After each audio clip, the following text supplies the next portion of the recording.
Breaking news కొద్దిసేపటి క్రితం ఇక్కడ వెలుగు చూసిన సంఘటన నగరాన్ని ఉలికి పడేలా చేసింది. మారుతున్న కల్చర్ తో పాటు క్రైమ్ కూడా మారుతుందా? అవునని అంటున్నారు ఇక్కడ అపార్ట్మెంట్ వాసులు.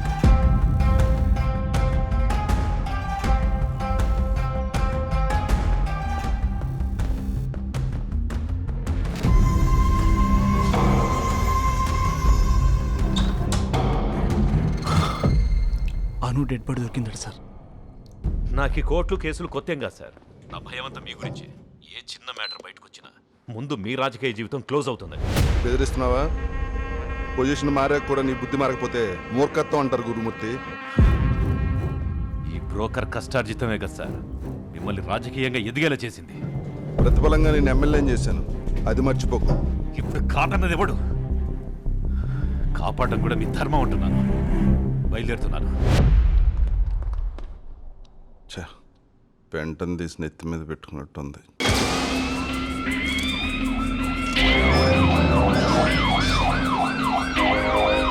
ఈ కేసు డీల్ చేస్తుంది ఎవరు? ACP Ranjith sir.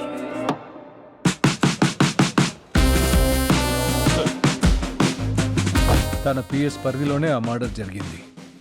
అయితే ముందు వాడిని తప్పించు. ఏంటలా గుడ్లు అప్పగించి చూస్తున్నావు? లేదంటే మిగిలింది వాడు కెలుపుతాడు. మీడియం లోపలికి కదలేదు. లేదు సార్, లోపల డెడ్ బాడీ ఉందని తెలియగానే ఈ ఫ్లాట్స్ వాళ్ళని కంట్రోల్ చేయలేకపోయింది సార్. ఆ టైంకి ఎవరో మొబైల్లో తీసి మీడియాకి స్ప్రెడ్ చేశారు.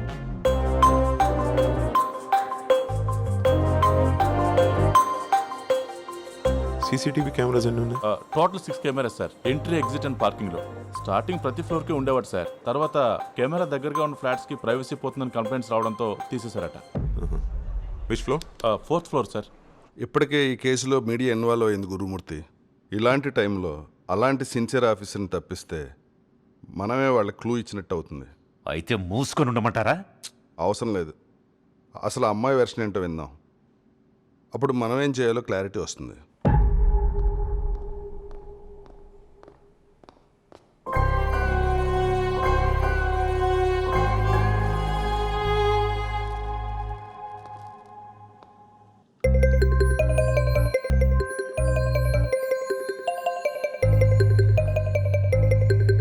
మూర్తి సార్, బాడీని పోస్ట్ మార్టంకి పంపించి ఫార్మాలిటీస్ అన్ని పూర్తి చేయండి. సార్, బయట మీడియా ప్రెషర్ ఎక్కువగా ఉంది.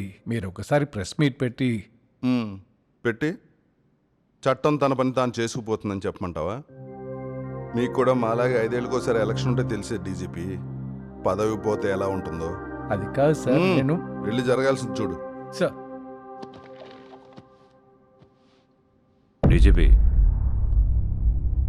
అక్కడ జరిగే ఇంట్రాగేషన్ మనకు లైవ్ ఉండాలి. సార్.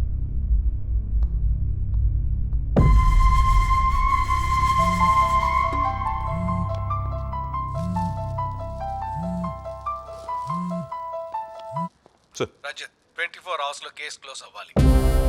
అవసరమైతే స్పెషల్ టీమ్ ని హైర్ చేసుకో. అప్పటి వరకు మీడియాకి ఏ ఇన్ఫర్మేషన్ వెళ్ళకూడదు. Okay sir. అలాగే మరో విషయం, ఇంట్రాగేషన్ మొత్తం నాకు లైవ్ ఉండాలి. Right sir. Right. Jain sir. Swathi sir. అమ్మాయిని ముందు హాస్పిటల్లో చూపించి రిమాండ్ హోమ్కి తీసుకెళ్ళండి. Okay sir. సార్, ఇంట్రాగేషన్ ఏంటి మూర్తి, డీజీపీ గారిలో నువ్వు బాగా తొందరలో ఉన్నట్టున్నావు. సార్, అలాంటిదేం లేదు సార్. టైం ఉందని. ఫోరెన్సిక్ రిపోర్ట్ వచ్చాక చూద్దాం. Okay sir.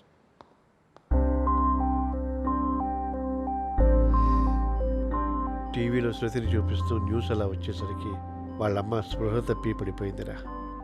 అక్కడికి వాళ్ళ అమ్మ అడిగింది, మా దగ్గర ఏమన్నా దాస్తున్నావా అని. అయినా అదేం చెప్పలేదు. సడన్గా పిలిచి పెళ్ళి అనేసరికి అలా ఉందేమో అనుకున్నాం. ఇంత జరుగుతుందని ఎవరు ఊహించలేంగా. మీకు కూడా చెప్పలేదంటే శృతికి కూడా తెలిసి ఉండకపోవచ్చు కదా తాతయ్య. టికెట్లు బుక్ చేయరా, హైదరాబాద్కి నేను వస్తాను. ఈ టైంలో మీరు ఇక్కడ ఉండటం చాలా ముఖ్యం. నేను ముందు అక్కడికి వెళ్ళి ఏం జరిగిందో తెలుసుకుంటాను. అప్పుడు అవసరమైతే మీరు బయలుదేరవద్దురు కానీ.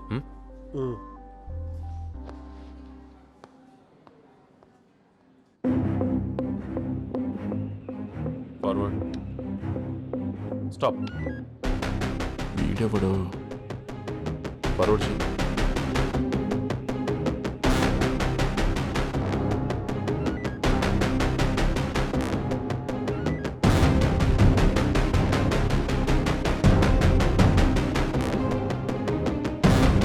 స్టాప్.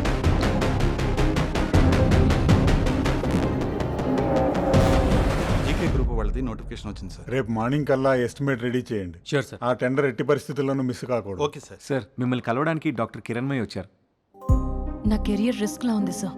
మీకు స్టేట్ నుండి సెంట్రల్ వరకు ఇన్ఫ్లుయెన్స్ ఉంది. మీరు ఒక్క కాల్ చేస్తే ఆ మ్యాటర్ క్లోజ్ అవుతుందని వచ్చా. అమ్మాయిలను ట్రాప్ చేయించే గురుమూర్తి ప్రెసెంట్ ఎమ్మెల్యే కదా, కానీ ఈ ప్రాబ్లం సాల్వ్ చేయలేడా?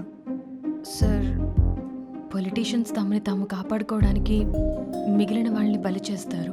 ఒకవేళ అదే జరిగితే నాతో పాటు ట్రీట్మెంట్ తీసుకున్న నా క్లయింట్స్ కూడా ఇరుక్కుంటారు, మీ వైఫ్తో సహా.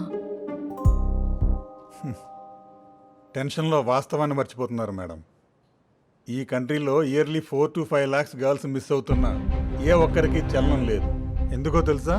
సిస్టమ్నే ఆదాయ వనరులుగా మార్చుకున్న కొందరు జరుగుతున్న క్రైమ్ని మేనేజ్ చేస్తున్నారు. కాబట్టి మీరు భయపడుతున్నట్టు ఇది పెద్ద ఇష్యూ అయితే కనుక ముందు వాళ్ళు బలైపోవాలి. దానికి వాళ్ళు సిద్ధంగా ఉంటారా? No need to worry about it doctor. పదండి. వాడు ఆ రోజు లా క్రెస్ట్ అపార్ట్మెంట్ నుండి నేరుగా గచ్చిబౌలిని క్రాస్ చేసి అంబేద్కర్ యూనివర్సిటీ దగ్గర కారు ఆపాడు సార్. కానీ ఆ కారు వాడిది కాదు సార్, ప్రమోద్ అనే పేరు మీద రిజిస్టర్ అయింది. అండ్ ఈరోజు ఆఫ్టర్నూన్ వరకు వాడు అదే కారులో ఉన్నాడు సార్. ఆ పక్క బిల్డింగ్లో ఉన్న సీసీటీవీ ఫుటేజ్లో రికార్డ్ అయింది. 2 days కార్లోనే ఉన్నాడు. Yes sir. How is it possible? అదే అర్థం కావట్లేదు సార్. ఒక నిమిషం. హలో, లత, బయలుదేరారా? లేదు, నాకు రావడం కొంచెం లేట్ అవుతుంది. నా కోసం వెయిట్ చేయకు. వర్క్లో పడి తింటాం మానేకండి. Okay okay.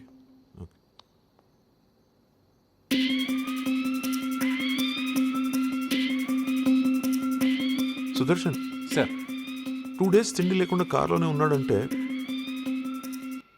Is a drug addict. Sir, ఎప్పుడైతే వాడు మత్తు నుంచి బయటికి వచ్చాడో అప్పుడు వాడు అక్కడి నుంచి ఎస్కేప్ అయ్యాడు. పూర్తి సార్. దగ్గరలో ఉన్న అన్ని పబ్స్ చెక్ చేయి. Yes sir.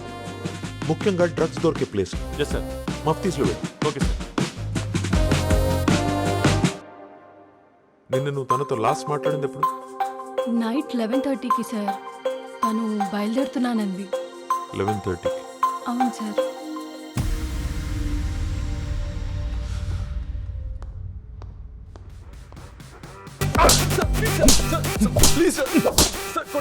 ఆగు ఆగు. అను, నీ మీద గన్ ఎందుకు ఏం చేసింది? తను ఒక డ్రగ్ డీలర్ సార్. కాలేజ్లో ఉన్నప్పుడు మాకు డ్రగ్స్ సప్లై చేస్తూ ఉండేది. 1 year బ్యాక్ కొద్దిగా అమౌంట్ బాకీ ఉన్నానని నా గర్ల్ ఫ్రెండ్ ముందు నా కార్కి లాక్కెళ్ళిపోయింది సార్. 2 days తర్వాత మనీ ఇద్దామని తన ప్లేస్కి వెళ్తే, నువ్వు ఓకే అంటే నేను ఒక డీల్ ఇస్తా. 1 year మాల్కి కావాల్సిన మనీ నీదే అవుతుంది. అలా నా వీక్నెస్ పట్టుకొని ప్రియా ఆయన ఒక అమ్మాయిని ట్రాప్ చేయించింది సార్.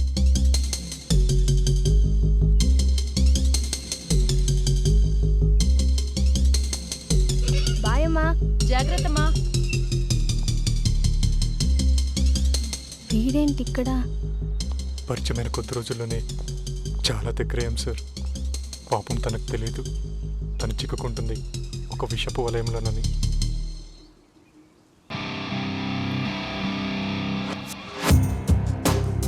ఇంత త్వరగా లైన్లో పెడతావని ఎక్స్పెక్ట్ చేయలేదు.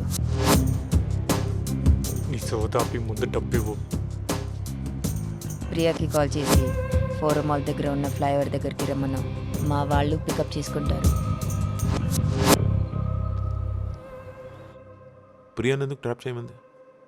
స్కిన్ కోసం సార్. అంటే తెలిసే చేసావన్నమాట. అప్పుడు తెలుసు సార్, నాకు లాస్ట్ వీకే తెలిసింది. అరే, నేను బాంబే నుంచి